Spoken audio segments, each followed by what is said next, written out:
Okay, so your name is? My name's Andrew. Okay. Yeah, and so this is a harness maker and a saddler shop. So it is a leather worker in a small village. This one, or rather, shops like this would be everywhere at the time because everyone you need leather work. You need it's just like a car mechanic basically today. If you want to move anywhere, if you want to travel, you're using a horse, and a horse needs to be dressed in something that is called a harness that will actually aid it to pull or push rather your wagon or your sleigh or whatever you have behind it, right? Oh, okay. So if something breaks on it, these kinds of shops would be dotted along very important roads and stuff like that as well. So if anything breaks, you can basically turn in. It's like a mechanic once again. You can turn into them, and they'll hopefully fix your harness for you. Okay. We do saddles as well. Saddles, especially out here in a small village, wouldn't be the main source of our business, just because there aren't too many rich people working or living in here that would be able to, I guess, afford just a riding horse and the luxury of just going out and riding all the time. A lot of people are going to be working and actually needing a horse for their actual purpose of helping them plow fields and things like that. Oh, okay. And Yeah. moving large wagons around or something like that, yeah.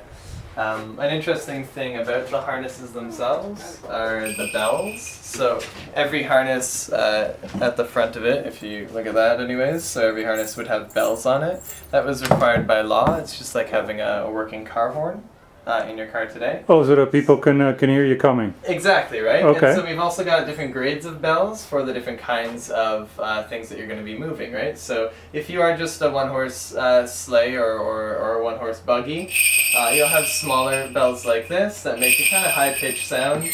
That's for a larger one, and then as you go, right, you get louder. And so these louder ones would definitely be for a team of horses pulling, say, like 4 horses pulling a big wagon with a really heavy load in it.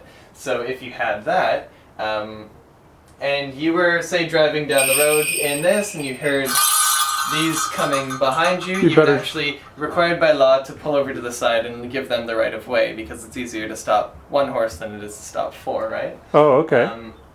And a large load that's behind them. Also, if you were caught without the bells on your horse, you had to at least have 2 bells on your horse. But if you were caught without any on them at all, then you were actually fined about $5. Okay, and $5 is a pretty extensive fine at the time because most people are making about $6 a day. So, yeah. Yeah. So that's like, you don't really want to pay that, right? So you would buy the bells yourself and come into us, and then we would mount them on your saddle. Okay. Or, sorry, your harness rather. And they were pretty strict enforcing that. I mean, it was really hard to enforce many laws in Canada in the early 1800s, just because of how rural the area is and how like there's kind of like a lack of what we have, like the OPP now, right? Like, yeah. They're not monitoring everything all the time, and so, and especially in small villages like that, it's not. It's not necessarily a province-wide enforced police department or anything. Yeah, I see what you're saying. Yeah. Yeah. So it's there. They did have people that would check on rules and stuff like that, but again, it's really hard to enforce every single thing. Yeah. But again, that would be a fear. Yeah. Most people would have one, basically. Yes. Yeah, basically. Okay. Do you know the saying to "I'll be there with bells on"? You ever heard that before? Yeah. So Yeah. that's. So that has to do with the bells on the harnesses, basically. But it says that. So say you were traveling from Toronto to Kingston and to visit someone, okay? And say you were going very far. You don't really know the area around Kingston too well, but say that as you're traveling, something in your harness breaks. So if something breaks here, you obviously have to fix it, or else you can't travel much longer. So you find a local harness shop around there on Kingston Road, and you pull in, and say you weren't really expecting this, so you don't have any money or cash on you, right? So you go into the harness shop, and they'll say, okay, I don't know you, but I'll fix your harness for you. I can't, because I don't know you, because you're just a traveler coming from very far away, I can't trust that you're actually going to come back and pay me the actual cash. So I'm going to take your bells from you and keep them here.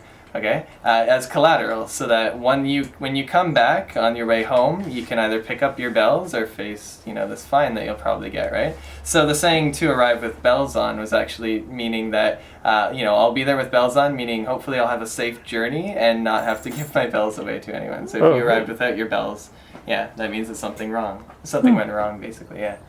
Okay. That's an interesting saying, I think. Okay. Well, thanks. It was very educational. Hey, no problem.